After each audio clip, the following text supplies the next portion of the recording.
Welcome to episode 4 of D3, Dominici's Discussions and Debates. I'm your host, Dominici Lapierre. Today is November 12th, 2025, and I'm joined by Professor David Blow of Queensbury, New York. Professor Blow is a professor of communications here at VTSU Castleton, as well as an award-winning journalist and author. Thank you so much for being with me. Oh, you're very welcome. Glad to be here. And if you're listening, hi, Mom. Hi, Mom. But to start, you talk a lot about your wife and your two daughters you're very close with, in class.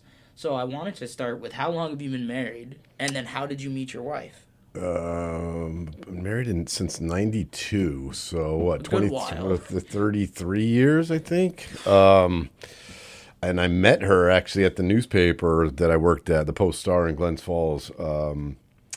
And she asked me out. Actually, she was pretty and stuff. I thought she was all right, but she was very very business oriented, and she kind of scooted around. Just she wasn't somebody that I was gonna ask out. I didn't think, and then she asked me out, and she was very different than she was at work. But that was just her work persona. I mean, she's pretty meticulous and kind of programmed and very routine oriented and stuff. And that came out in there. And I'm not as much that guy. I'm a little more fly by the seat of my pants. So she asked me out, went on a date, and we got married a couple years later, and yeah. That's awesome. And, as you move towards your daughters, you talked a lot about your daughter Kirsty. Mm-hmm. And she's a pretty accomplished musician. I was looking at a lot of her stuff. And, it seems like she has a kind of, I don't know how I would describe it, jazzy energy with some of her work. Like, a lot of it's pretty soulful. Mm-hmm. It's very vocal oriented. Like, when you showed us, she was on The Voice in Spain. Mm-hmm.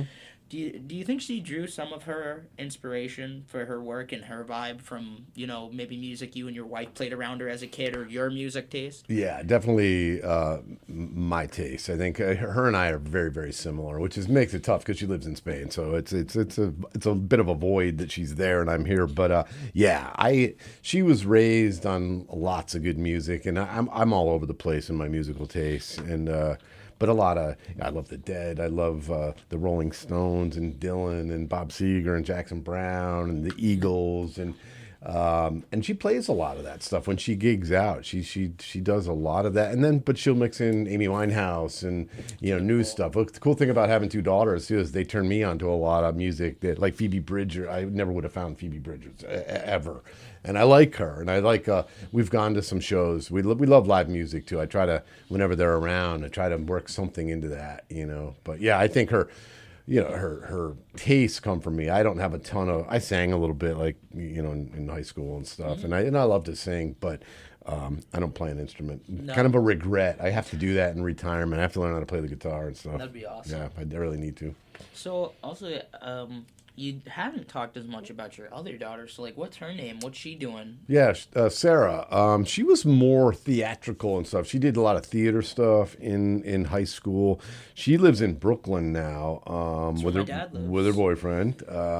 She was working for Drunk Elephant skincare company and stuff, and then they did a mass layoff. So she's actually not working right now. She's actually in Spain right now with my other daughter. She just took off a couple days ago, so they're tearing it up in Spain right now, I'm guessing. I told him I'd buy him dinner to I'll Venmo some money for dinner. But no, she's a really good writer. I think honestly, she wants to get into writing. She has a really cool Substack, What Sarah Says, it's called, and she recently got to interview. I don't know these people. It's a podcast she listens to. A couple women out in Los Angeles that talk about their lives and stuff like that. But she was really into them and got to interview them. So did a story, and they posted it on their podcast. Talked about it, I think.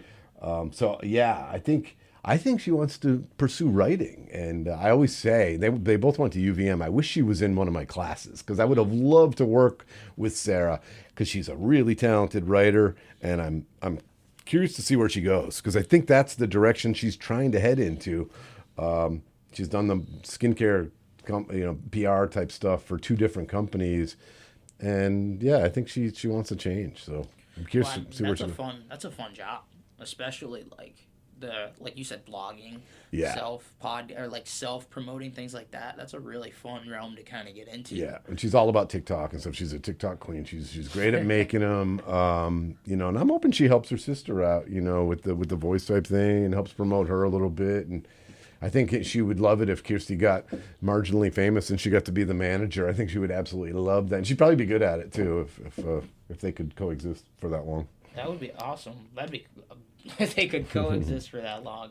That's real. That's facts. Yeah. And moving into your, before we talk about your career, I want to talk about your education that led to that career. So you graduated from here at Castleton. Yep. Was it Castleton State College at that time? Okay. And it said you had a bachelor's of arts. Was that in communications or journalism? Yeah, it was communications with an emphasis in journalism. Oh, okay. Yeah. And what made you want to do that? I tell everybody that, even as a little kid, I was always good with words. I was creative. I could always spin in any class, too, history, whatever. If there was something you could write an essay about, I usually could do pretty well. So I knew I could write. Terrible at math, didn't like science, like history and stuff. But so I thought it would be some career dealing with writing. But I had a really, really good journalism professor here named Terry Dalton. And I dedicated that book that I did years ago with students to him, and I got him to come back up, and he was kind of dealing with Alzheimer's at the time. And it was sad to watch him fade, but he was still lucid enough when he came up here. I dedicated the book to him. The 1787 room was packed with people, and he stood up, and it was great to give back.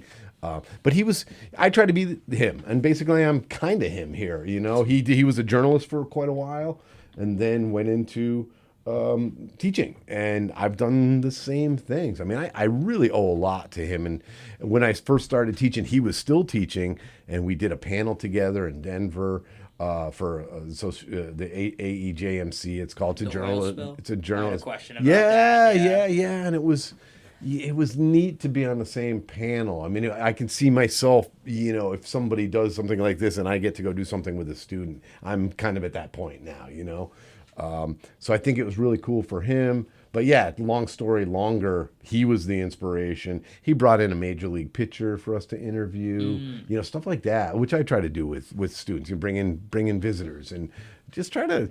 He was good at puffing you up, but also, there was a lot of red ink on papers too. So like I say, I try to be like the guy. And a neat story, when he was really fading, at this time he lived down in Washington. And me and two other classmates from way back went down and took him to a Nationals game. That was his team. That's awesome. So and his wife too. So it was, it was kind of cool. We got great pictures, good memories, and he was lucid enough at times that, I'm hoping he enjoyed it too. So you would say your overall experience as a Castleton student was pretty positive, even outside of your relationship with him in communications? Yeah, I think it was a great education. It was cheap. I worked my way through college. I think I paid about $3,000 a year. It was like $1,500 a semester type thing. I commuted. A little bit of a regret there because I didn't initially feel. If you talk to commuters, they'll tell you that they don't really feel a part of the community. You see kids from Rutland and stuff; they parachute in and then head out. Yeah. And I was that guy, but I also had a lot of friends that went here too. So by sophomore, junior year, I had my crew, and I didn't lack for entertainment or fun. That's for sure. But yeah, no, I think the education here was good. I made a lot of lasting friends, and I didn't walk away with a lot of debt. And I got a job right out of college, so that's hot. I mean, that's you the can't goal, really right? hit many more marks than that. No. And you also went to SUNY Empire State, and you got a master's there. Yeah. What was that in? Liberal studies, actually, but it's kind of a funky program. It was a lot of online stuff. It was kind of early online because I had a baby, a 3-year-old, a full-time job. I was teaching here part-time, and I was going to school. So It took me like 4 years to get my master's because I couldn't do a bunch of classes at once. But, as fate would have it, this job opened up right when I graduated. The woman who had this position prior to me was leaving. I applied. One of my old professors was still here. He was on the search committee. And I think it was meant to happen, I think. And I literally took a pay cut from being a journalist to being a professor, but I didn't want to have this over my head like, oh, you should have done it. It wasn't that much pay difference. But yeah, it does kind of a kick in the head to earn less money 15 years into your career, you know. But it's been a really cool ride. I don't regret a day of it for sure. And so you didn't live like on it like near the area or anything. Was it like all online when you did SUNY Empire? You had to go initially for a 3 or 4 day thing and to kind of learn about the program and stuff. But then you just pecked away, and you could get the grad courses were like 4 credits. So I was going a little more accelerated than a written 3 credit courses. But what was neat about it is they kind of let me direct my studies. Like I was almost inventing courses. Like one of them, I wanted to do something on veteran journalists and their opinion about journalism at that time. And I got to interview Carl Bernstein from Watergate, which was pretty neat. Story behind that. But Andy Rooney, I reached out to him I don't know if you know who Andy Rooney is. He's like a curmudgeon on 60 Minutes and stuff. It was, old journalist. And he wrote me back a letter saying something about how, oh, I'm so glad you're so confident in yourself to teach. I've been doing this, 60 years or whatever, and I don't feel confident. So he's kind of like hacking on me. But the experience it was what I could do at the time. I had I don't remember those days very much because it was a blur, with all I had going on. But glad I did it. It worked out well, and it was a very different experience than the undergrad though, because I was present. I was in classrooms. This wasn't that. Yeah, I noticed that. It's definitely weird taking online classes. It's like I mean, obviously everyone wants to cut corners sometimes. Like, people have an inherent laziness, but I prefer kind of being thrown into the fire. You can't really bullshit your way through in person. The teachers are there, especially now with AI. If kids are straight cheating through an entire course, it's so much easier for a teacher if they're in person and can see, or, especially during exams, if it's pen and paper. Like, you give us pen and paper exams, and it kind of forces me to study a lot of times. It keeps people accountable. Yeah, I think so. And I think it's, you don't get the energy either online as much. I mean, I try. I'm a pretty energetic guy, as you know. I mean, I'm kind of Google-eyed and bouncing around loud. And animated. And I don't think that, it doesn't convey the same. I mean, when COVID was here, we had to do it. And we did it. But I don't think it's the best way to learn. I mean, it works well for certain segments of society, like me when I was trying to get my master's degree. But for undergrads that are at school looking for the experience, I don't know why they would not want to be in a classroom. But yeah, I'm in the cannabis studies program, and as you know, like I just did my Q&A for the Spartan with our new professor Riley Kirk. She's really accomplished. She's been wrote about in like Forbes. She is huge. Like, she has 500,000 followers on TikTok. Really? Yes, she is. Like, when I did my research, I was astonished. Wow. She is at like the forefront of cannabis science, and I kind of noticed, like, when she did her class, she had to do her lectures 5 to 6 online right when we have practice. Oh. So I talked to her, and like, it's tough because I'd rather be in person, or at least even on the Zoom. But like, I told them, like, I'm very interested in the program, and it's not even mandatory for the program yet, but I just want to take it. Yeah.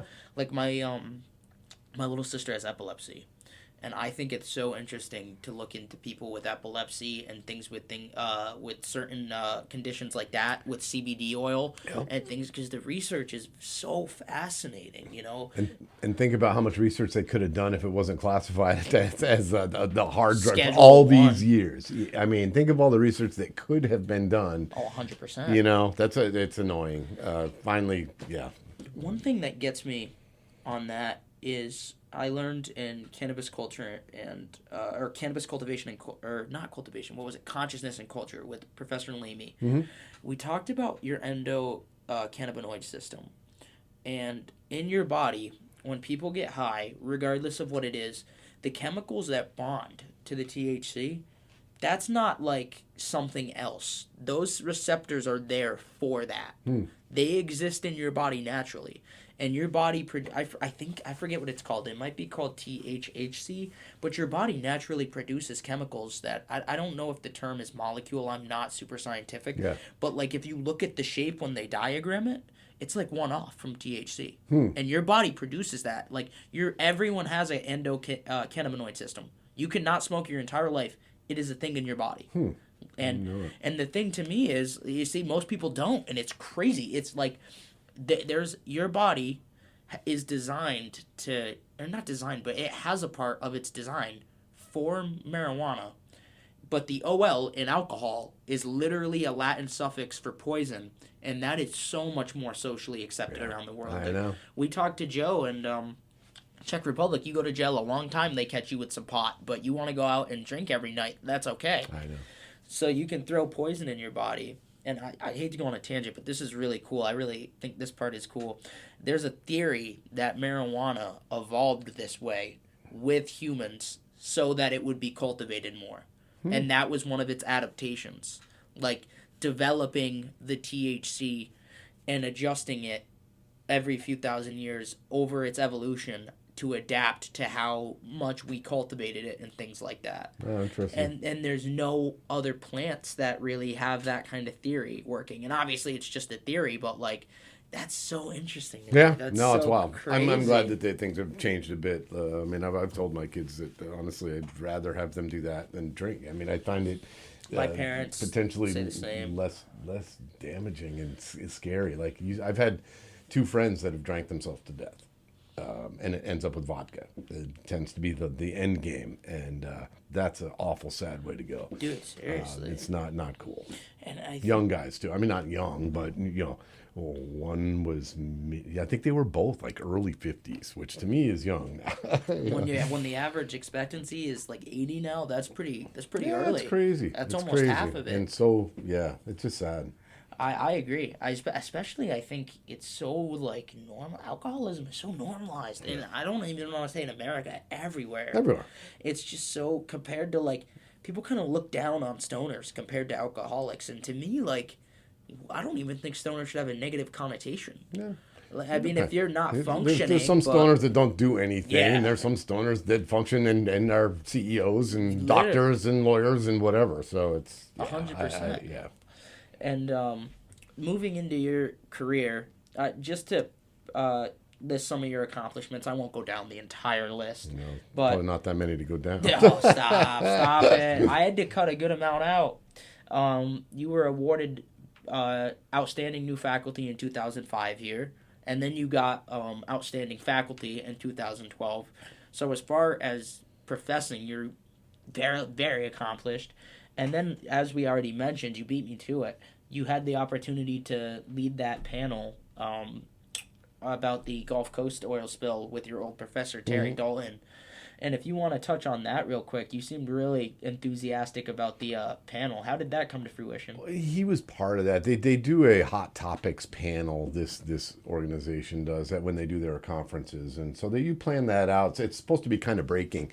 And that was when oil was gushing in the Gulf, While it was still happening? And impact of it. I think it had ended not long before that, but it was still very ripe. So we just organized a panel. He wanted to work with me on it, so we did. Organized speakers, somebody from the oil industry. We got somebody from the Exxon Valdez, if I remember right, because that was an oil spill in, I think it was Alaska years and years ago. But we got somebody who had reported on that from, I think maybe Seattle Times, or I don't know, it was a long time ago. But the big point of that wasn't so much that I was on a panel in Denver at this conference. It was that I was doing it with that guy. That's what it was about. So that's the most meaningful part of it. It wasn't even like the event itself. No, I mean it was another news event. I wasn't terribly impacted by it one way or another, but it was a hot news story.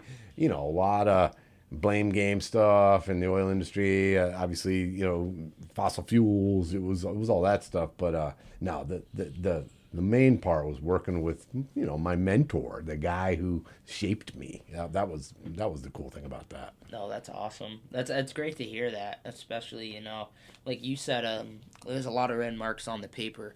I think that's so crucial because our wrestling coaches are very, I don't want to say extreme sometimes, but they're very intense. And Yeah. I think, and a lot of guys are like, I don't know, I don't like it. And I'm like, I notice, like, when you do the right stuff and when you take the criticism from someone like that, you get the pats on the back, you know? But it's like when people take offense and they shut down, then you're obviously not going to make the necessary progressions to get the pat on the back. Right. To make that connection, And it's like, okay, there's two ways to think about it. If they're always bitching at you, why is the things they're bitching about not changing? Right. And that's something I had to evaluate with myself when I got to college, because my high school wrestling coach, I don't want to say he was soft, but he was very lenient. Like, he didn't want kids to quit the team, so he would baby certain guys if they were lazy, which doesn't really work for a wrestling culture. And it wasn't his fault. He got moved. He didn't want to coach. Like, our AD hounded him, so he did it. And then he obviously, you don't want guys to quit when you got a small team. But here, we don't have that problem.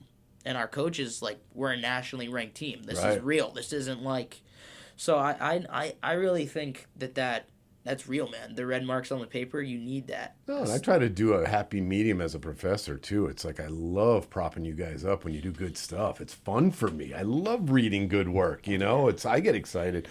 But I'm not one that gives compliments if it's marginal. It's like,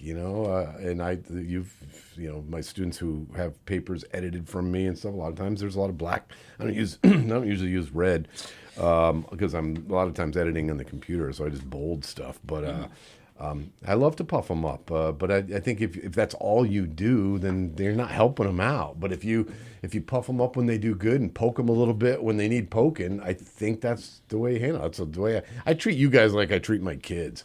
And I think a lot of times I find students don't want to disappoint me. Maybe because they want, I think they know I'm investing in them. And if I get unhappy, I think sometimes it makes them feel a little like guilty. Like I said, guilt's important. I use that a lot with my passive aggressive. I'm told I'm very passive aggressive by students and my kids. So it's probably bad, but whatever. My coach describes it just like that. He says, we're going to pat you in your back when you do good, and we're going to kick you in your ass when you do bad. Yeah, exactly. And that's the bottom line. That's life. That's freaking life. I mean, and some people, though, I've worked for editors who never praised. It was like always, you need the praise. This is good, Dave, but, and you never remember before the but. You always remember after it. So I learned a lot from people in my sphere over the years. And you know what? It doesn't cost anything to say something nice about somebody and send them an email saying, "Wow, you're a really good writer. I want to work more with you." And I love doing that, and it pays dividends because you see the Spartan office right now when we have meetings and stuff. There's 20 kids in there, and I think part of that is they enjoy being around and they enjoy the work and feeling good about it. I think that kind of makes the praise worth it to me, because I like I'm not saying it's worth less, but when I'm getting praise from someone who I know kind of hands it out, it is worth a lot less. But especially when I lose, especially if I don't win the match, and when the coaches still tell me you wrestled well, I feel good about the fact I know I wrestled well. That's not just being handed to me. Right. You know what I mean? And certain professors, I feel good about especially I've been liking doing the Spartan and doing this because as an athlete, everyone thinks it's tough to just push themselves within the realm they're comfortable. You know what I mean? Yeah. This makes me feel tough because I'm pushing myself within a realm where I'm the new guy again for the first time since 3rd grade. I'm the guy who's green. I'm in the fire again. You know what I'm saying? I'm in a completely unfamiliar realm. Yeah. So now when I get praise here from certain people, obviously sometimes the bar is low because I'm new, but it makes me feel good that I'm pushing myself through something that I'm not used to. You know what I mean? Yeah. Because a lot of guys, will push themselves, on bench press, set a new bench PR, show up 10 minutes to class or late to class an hour later, bomb the shit out of their midterm. And it's to me, you can call yourself physically strong, but you can't call yourself tough if that's how you're operating. Yeah. You know what I mean? No. And I think that's huge. And like you said, it's good to praise people, but you got to poke them Yep. sometimes. And that doesn't get old. You talked about like being, getting outstanding faculty and stuff. I mean, the stuff still feels good. Even I've done this a long time, and it still feels good when somebody says something nice about you. 100%. And it's something to learn in life. Don't hand them out for free if they don't deserve it. But man, when somebody does something cool, say it. 100%. It costs nothing, and it makes somebody's day. You hear people.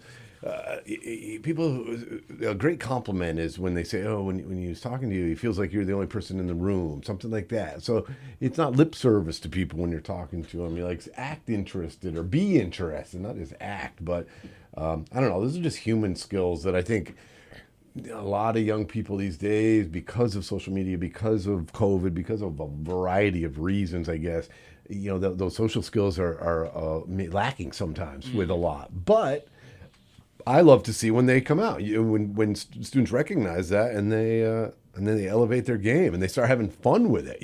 They start having fun interviewing people and stuff, because those skills, I'm telling you, down the road, these communication skills that you're learning now through journalism or podcasting, whatever, when you're talking to people, those transfer into any career that you go into. It really do. And I get students telling me from years ago, sorry, I'm not doing journalism. They think they're letting me down, but I use what you say every day, social work, or, one student's working for Special Olympics, and and that's funny. But the ones that aren't in journalism always start that, say, sorry, I realize I'm not in the industry that you were teaching us, but, and I don't care what industry they go into. I want them to be happy, healthy, productive citizens, and 100%. Yeah, that's what I look for.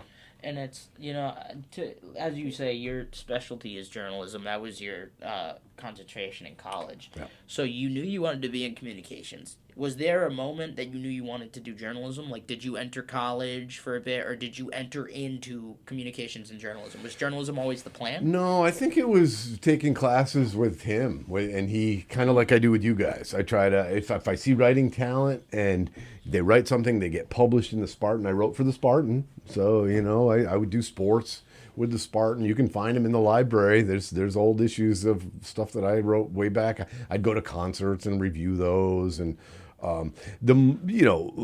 he fostered that. I don't know that me thinking I was going to be a reporter, I don't know that was in my mind when I got here, but I'll bet you by sophomore year, late sophomore, probably starting to get involved with the student paper, I realized, I could do this, because it wasn't hard for me. It was fun. I got to do the interview part, which I love talking to people. And then the writing part was fun too, because it's creative. Journalistic writing is not like writing an essay for English.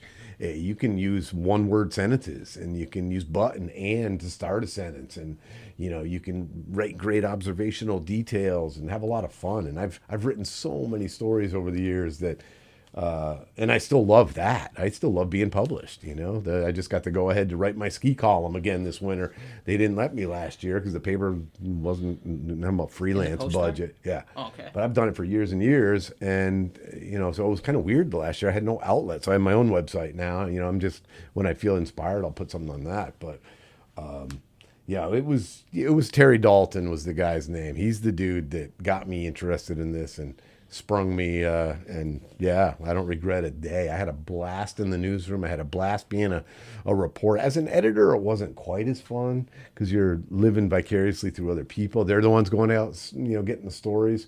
I still did some columns and stuff when I was an editor, but I couldn't see, the guy that was above me wasn't going to go anywhere as an editor, and so I was looking for, I don't know if I want to do this the rest of my life anyway. Yeah. And that's when I started thinking about, following his footsteps. So you basically kind of just described where I'm at right now. I'm just started I'm not just started, we're almost done the semester. Wow. I'm in my sophomore year now. And I just picked up communications as a, just because I figured it was something. I just needed a minor, I guess. And I've really, really liked it. You've really, really helped me, through that. I've loved media writing. I really, really enjoy taking PR, advertising, and marketing with Professor Wilson. Mm-hmm. And these two classes I've just really kind of thrown myself into and had a lot of fun with, And like you said, all I do is yap. My girlfriend hates it because I talk in my sleep. Yeah. And I just get to, when we do this, I just get to talk. Yeah. And build those skills. And like you said exactly what my brother said. Even if I don't use this, these are applicable anywhere. I'm loving these look it. great. I mean, some of these are going to be really good for your portfolio, though, to get hired, whatever you do. If you've got published stuff in the student newspaper, you've got podcasts that you've done, you're probably going to take some video classes, so you're going to have some video work, I just think I try to tell comm students to have multiple tools in the tool belt when you get out of here. You don't know where the job's going to come from. Do some social media stuff. And if your portfolio has examples of all, like some of our students that have published works from VT Digger, Rutland Herald, the Mountain Times, their portfolios are going to be so stacked. They're going to be weeding out stuff from the Spartan. Yeah. And it's probably great stuff, but they've got daily newspaper content. So, I think it's an exciting career, and there's so many avenues to go. People say, print journalism's dead, whatever. It's not dead. It's morphing and stuff. People still read a lot of news. They get it through social media, they get it through TikTok, whatever. But they're still ingesting news, and there's a lot of it out there. So just like what we're doing right now, this is a form of it. I completely agree. You've like we've been saying this whole time, you are very involved locally in journalism, and you worked at the like you said, the Post-Star for 15 years in Glens Falls after you graduated. And there's just a few, you can probably guess the three I'm going to ask right now. You had some interviews that I really wanted to get into. You had one with Robert Redford during the filming of Horse Whisperer. And you described it, I believe, as one of the epic moments of your career, something along those lines. Yeah. And, how did that happen? How'd you get that? How'd you land that? Was it fun? What was it like? It was, I'm trying to think. I think I was a general assignment reporter at the time. And I think they assigned it to me. I don't think I, said, I got to go do this. But, I know what year it was. It was 97. It was 97, yeah. Because my wife was pregnant. There's a great photo of that's in my office. You've seen it. I broke a rule. You're not supposed to get autographs from famous people and stuff. But I told him, my wife's 9 months pregnant at home. I was like, I'm doing anything possible to keep her happy. You mind signing this? And he laughed. And just as he laughed and he's handing it back to me, my photographer shot the picture. So, and my mom's got a copy. She thinks Robert Redford was the greatest. Loved him. I'm sure she thought he was gorgeous or whatever. Nice guy. He was very friendly. We were sitting around in a horse corral, basically, a handful of reporters circling him, and he's answering questions. So it wasn't like an intimate one-on-one with me. I got to ask questions, and so did other people. But that part at the end was really funny because I made the dude laugh, and I like to think I'm marginally funny at times. Marginally funny. So that was kind of cool. Yeah. The picture is worth 1,000 words now. That's awesome. You also had an interview with reality TV host Jerry Springer, which is an odd one. How did that come to fruition? There was a broadcasters convention at in Bolton Landing at a place called Sagamore Resort. So I went up, and I think Maury Povich was there too. Talked to him briefly, but Springer was funny. I didn't have a lot of time with him, but it was funny because he's a very intelligent guy. He was a former mayor too, and he got busted, I guess, for paying for a prostitute with a check. Nice. Believe it or not. And he got reelected after that. Crazy. So he's likable enough to do that. But he also said, I was basically saying, why do people? He goes, I realize it's trash. I realize what I do is trash. He goes, but people absolutely love it. So whatever. That's basically what he said. Do you know if it's real? I've seen stuff on it. They hype them up and stuff. I think there's real parts to it, but it's reality TV. Well, that's air what I quotes. Figure. Some of them are crazy. Yeah. There's a. I'm trying to think if there's a Netflix thing out now or on one of the streaming services about Springer, and it goes into some of that stuff about how they hype them up in the back, get them all riled up, and then send them out. That's awesome. Here's the one that I really found interesting. You got an interview with the TV producer, the CNN founder, Ted Turner. Mm-hmm. How did that happen? That's a really big ticket. They were doing the Goodwill Games up in Lake Placid. It's like kind of like Winter Olympics. It was the Winter Goodwill Games. So I got sent up to cover that, on the side of the mountain, basically, and writing about, kind of the world's best skiers and stuff. There were guys from Austria, some of the perennial greats. And he was up there, and there was like a warming tent area, and I went up and just chatted with him a little bit. And I made a screw up. That's one of my bigger screw ups, actually.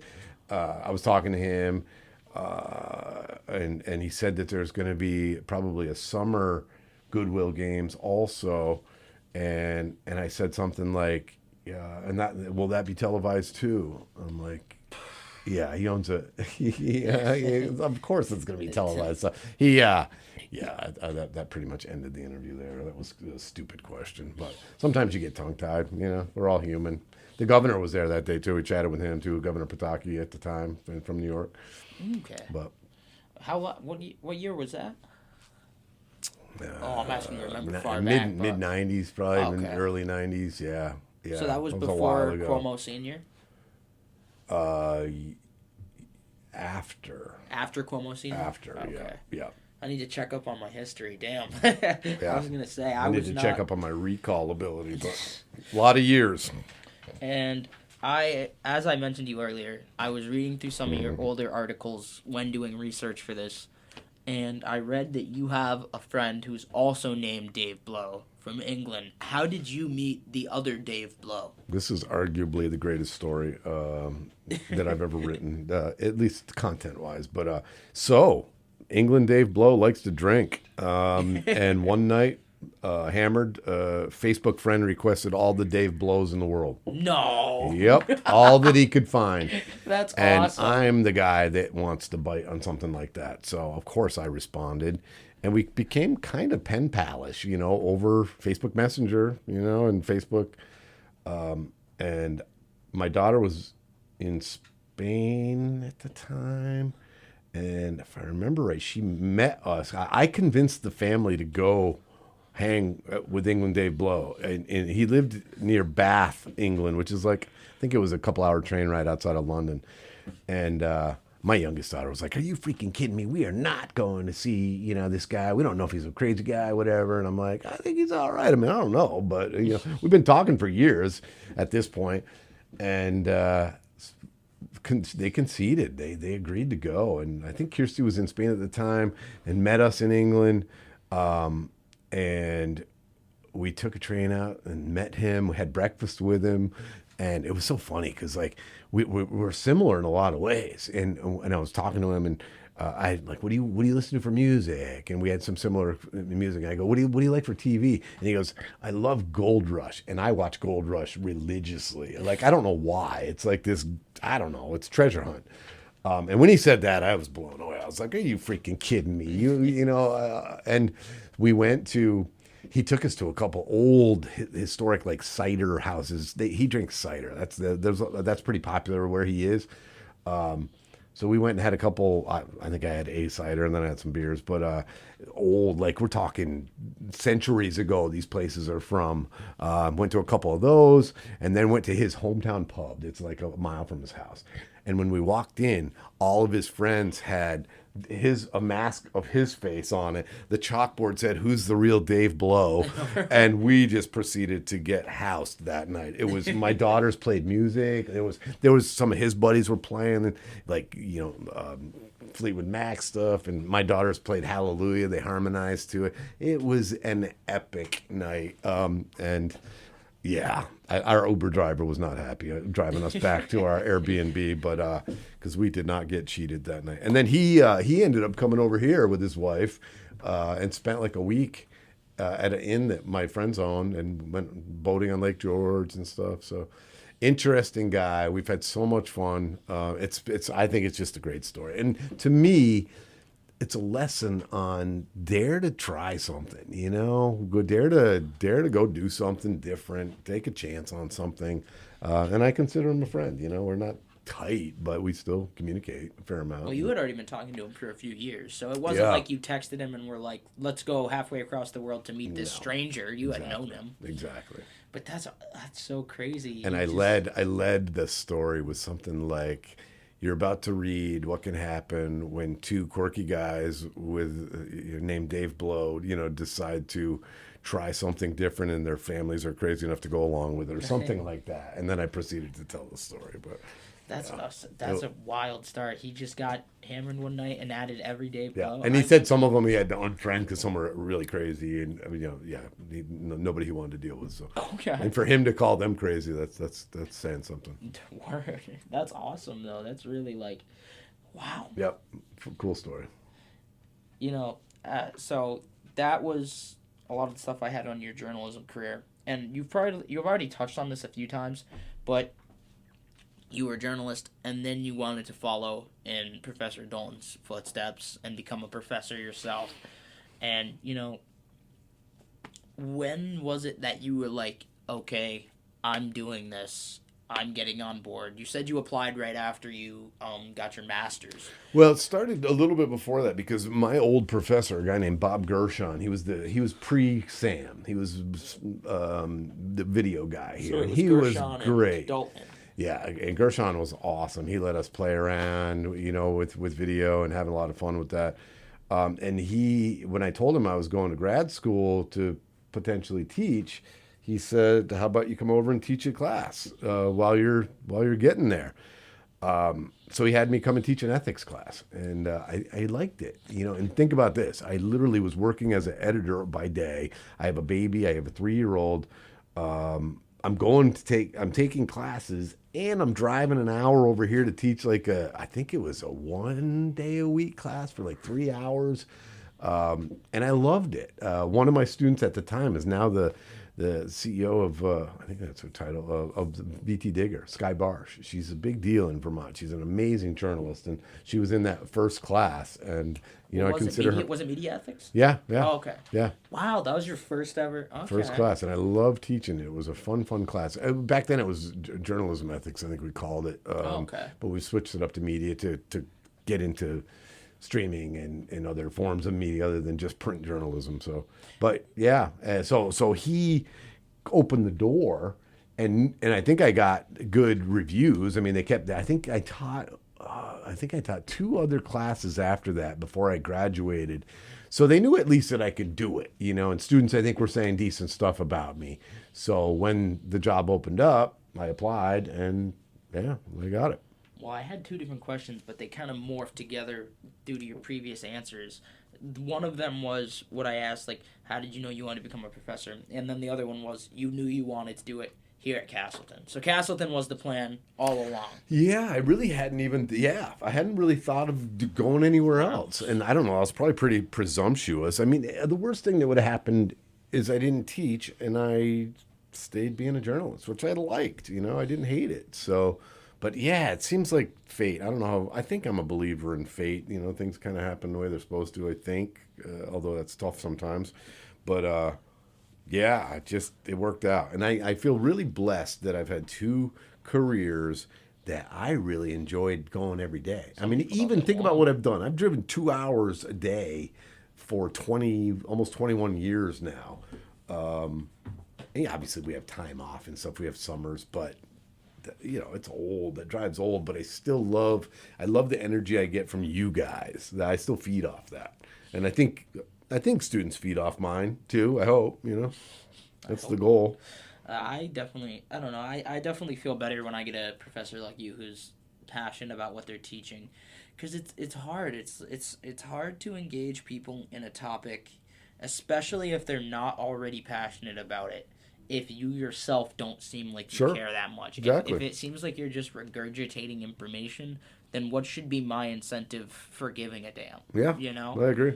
It's like I try to put myself in your shoes. I mean, I had bad teachers. I had a teacher who was a business professor here, and he actually owned a porn store in Rutland. That was his job. And he was just sat at his desk and droned on about the text, and I skipped a lot of classes. It was awful. And Yeah, so I try to not be that guy, and I don't want to be an old professor either. I mean, I don't know if people think I'm old now, but I don't want to be here past relevancy. Well, you're definitely not like him. Yeah, well, I You don't don't know know a porn porn star. story. Same page. But you also I would say you technically have three careers because you're also a pretty good author. You wrote Blow by Blow, and I tried to access some of it, but I couldn't. I'm gonna have to order it, or I'm gonna have to go try to find the PDF. You have a copy with you? Tell me a little bit about that, like why you decided to write it and some of your favorite contents in it. Well, this is kind of like, I don't know if I'd consider myself an author really, because it's kind of a greatest hits of my career. Stuff about Redford's in here, Springer's in here, the Ted Turner's in there. But I do write a little bit about Castleton, about teaching, and this was done in conjunction with students. A student designed the cover. I told him what I wanted, but he designed the cover. Another student helped me plow through 15 years worth of, no, more than that, because I still kept writing. I think it was 2013 that I did this. But so two students were involved with it, and I used to do Q&A columns a lot. So there's a whole section on question and answer columns.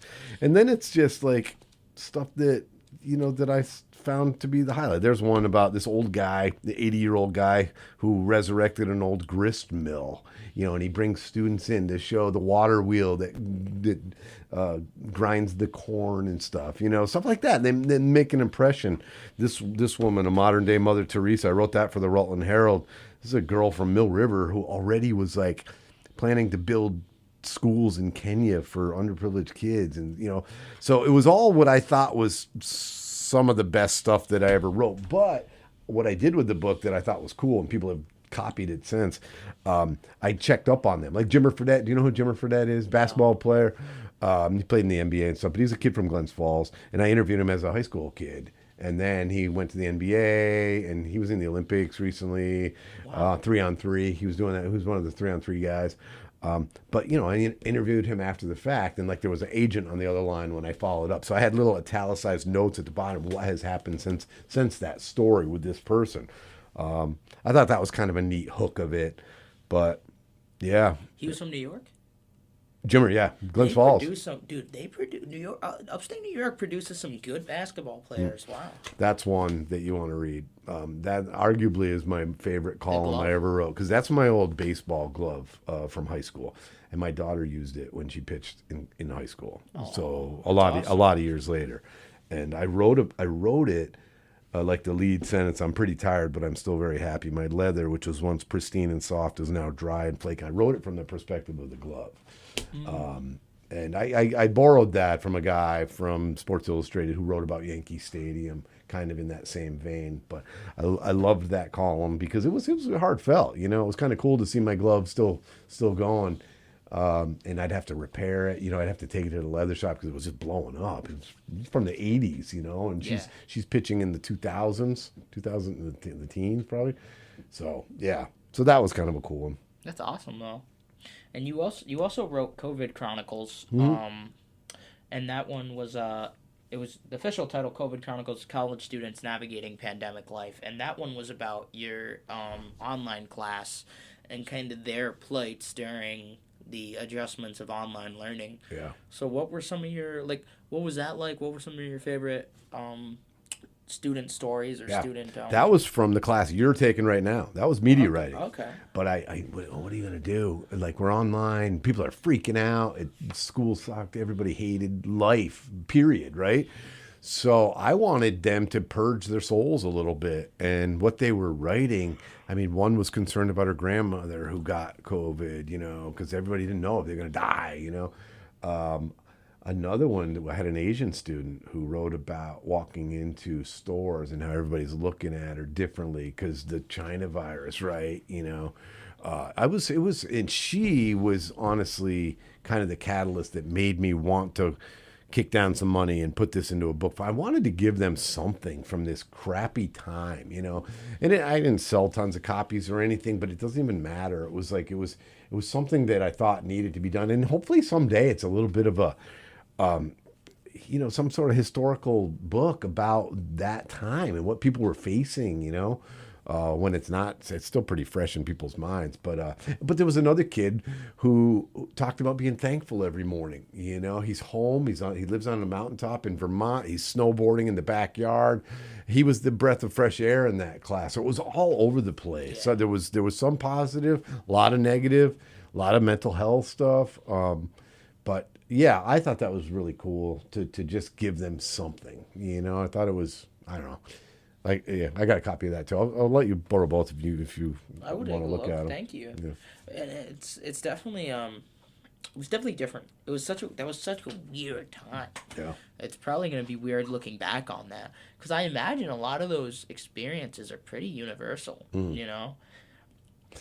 One student too, again, kind of collaborate with students. I had Jasmine Gomez was a student in the class, and she helped do the artwork on the front. And then I had my mailman's son is a super good artist, so I had the Zoom screen with all their faces on the back cover.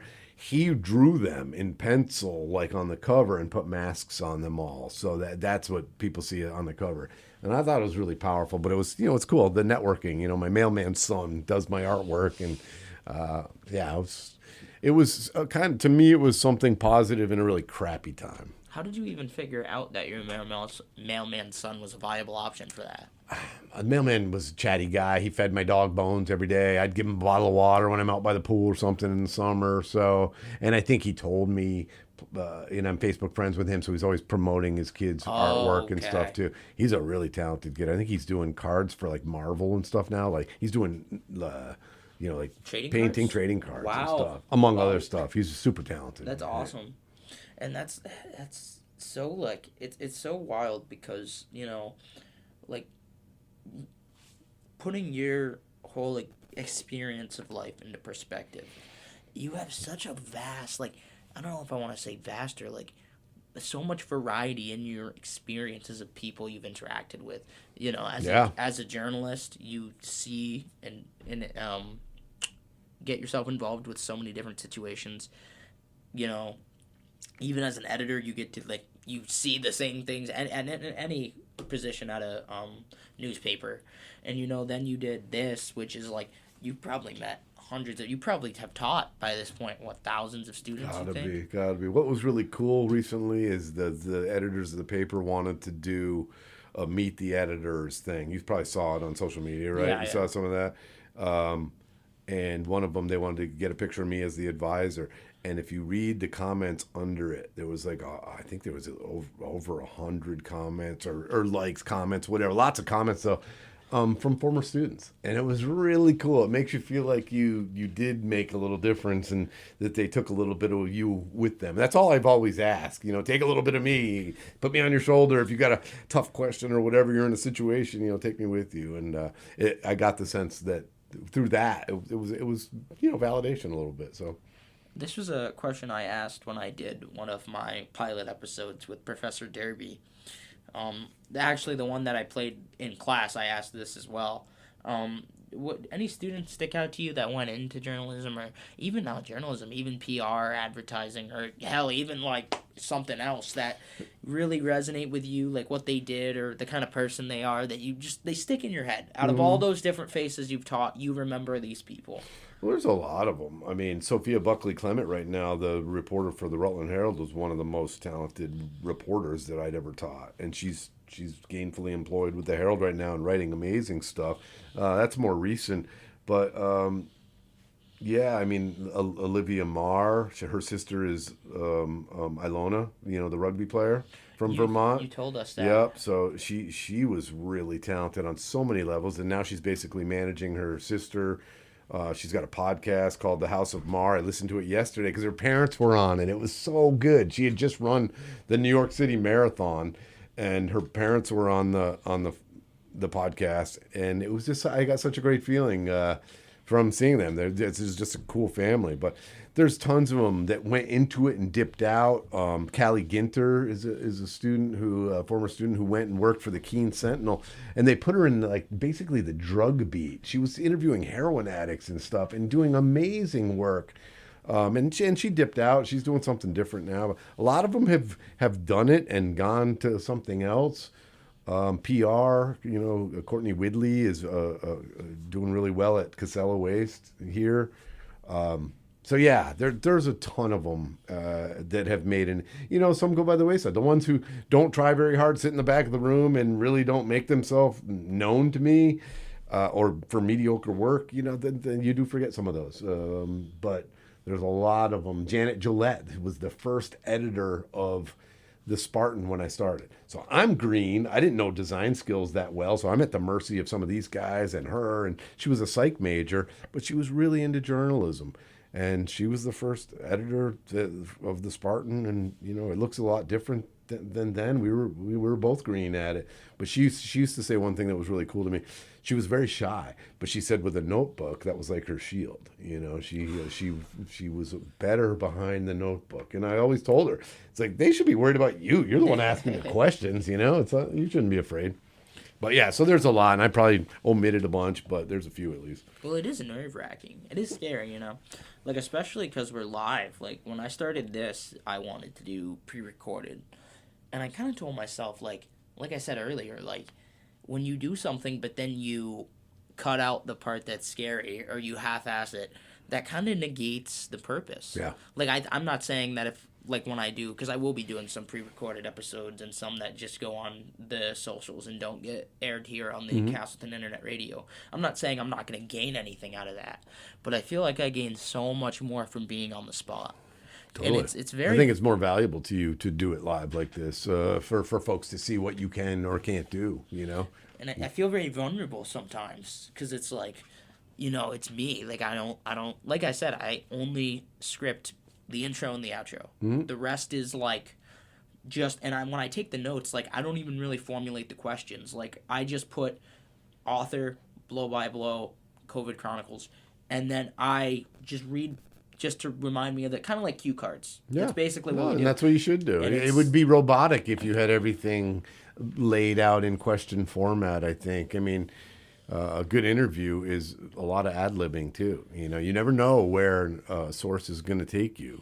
That's why I always ask at the end of an interview, is there anything that you want to add? Anything I didn't ask you about that you want to get off your chest? Because you never know what somebody's going to say. I'm going to steal that. You can steal it. It's a good one. I already have a question I like that because I talked to my wrestling team as a mindset coach, because wrestling's a very physically and mentally demanding sport. We have a coach just for mindset, just for how you should approach it. And it's not just wrestling, it's your whole life. You should be journaling, you should be meditating, and like, for example, just you know what I'm getting at. Like the other day we talked about when bad things happen to you, you can say they happened to you or for you. And then the next day, one of my friends, not even a coach, I was training with a friend, and he yelled at me, and he was basically like, Dom, your motion in neutral when you're on your feet, it's not good, man. You need to work on it. Like, you're not going to win big matches if you keep moving that way and not adjusting. And I was upset, obviously, but I told myself, he is doing this for me, not to me. Yeah. This is going to help me if I take what he says to heart. Yeah. That's good. I was telling him how we do this now, and he was like giving me props. Like, I told him how I'm putting myself out there in comms, and he said, like, he was giving me advice and things I should ask, and I noticed that, like, a lot of the stuff he says is so applicable to this. I bet. And, well, before I ask my final, I'll ask you yours that you gave me. Is there anything you want to bring up within the last 3-4 minutes that you didn't touch on, or any details of some of the stories you brought up that you think are interesting? If not, obviously that's good. But no, I don't know. I just hope that students feel that I'm bringing it most days. Am I the best I can be every day? Probably not. But I hope they feel that I care, that I care about them. I'm the guy that, if somebody misses 2-3 classes in a row, I'm going to email them. Hey, just checking in. You okay? This and that, when I'm done doing this, I just hope that I'm remembered as having brought it. And, I never take days off or anything. I just, I've enjoyed it so much, and I hope that comes across, 100%. I can say as someone in the class, at least to the kids who are actively involved, it does come across. Yeah, well, I'm glad to hear that. And then my final question that I'm starting to do is, what would your message be, or your mantra? What would if anyone listening could get one thing out of this that they actually retain in their mind, what would you want it to be? What would the message be? Probably like put yourself out there. Like, don't be afraid of challenges. Don't be afraid to talk to people. You know, like I love sucking stories out of people. It's like what I've done for so long, you know, both as a journalist and now with you guys. But I'm that guy at the grocery store and stuff too. And you know what? Like I'll leave you with this. This is a good example of that. I'm walking my dog around my house. My dog passed in May, but when he was around, I was walking him, and there was this woman out there walking her dog, and she seemed to like need to talk, you know. And I'm always the guy that's gonna say, "Hey, how's your day? How you doing?" But she seemed to need more, and we talked for like 5 minutes, and she told me that her husband had just passed, and yeah, exactly, and you know, it was sad and stuff, but I could tell that little chat was good for her. You know, she got to purge that a little bit. We talked about our dogs, and I walked away feeling good that I had stopped, you know. And I would encourage folks to seek that sort of interaction with people. I think it's gratifying, and too often we're walking with our heads down, looking at our phones, and I'm guilty of it too. But I guess I would say, you know, don't be afraid of trying new things and try hard. You said half-ass. I love that. That's what my dad sang too. My dad always, don't half-ass it. Yeah. He also used to tell me that you don't have to tell, you know, if you're good, you don't have to tell anybody. That was another thing. There's always somebody better. I was grounded a lot by my father as far as how good or bad I was. But yeah, I think that's my main advice though, is just put yourself out there and try. And if you do something, do it well. It's like there's nothing that's worse. I hate when students half-ass. You know, we'll get back to that. It's like there's some that I see so much talent in, and they're so content to be mediocre. Complacency kills. And the thing is, then they're going to look for a letter of reference or something, and I can't do that. I don't do that. 100%. I tell them, I write a damn good letter of reference. You got to earn it though. You got to show me something, and then I'll give it back to you. 100%.